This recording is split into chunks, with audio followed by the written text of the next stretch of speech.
pembakaran air nih ya sahabat, sedang berlangsung untuk memproses gula merah sahabat ya, dengan kayu yang sangat panjang sekali sahabat. Ini kayunya sangat panjang sekali ini.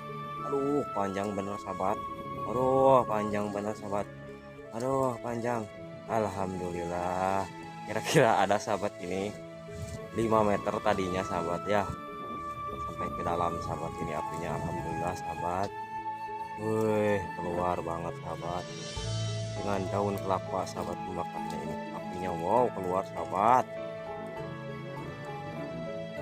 Pembakarannya harus seperti ini sahabat ya, biar gula merahnya normal, biar gampang dicetaknya dan mengerasnya juga normal sahabat. Masih dalam proses alhamdulillah sahabatnya ini. Wow apinya sahabat,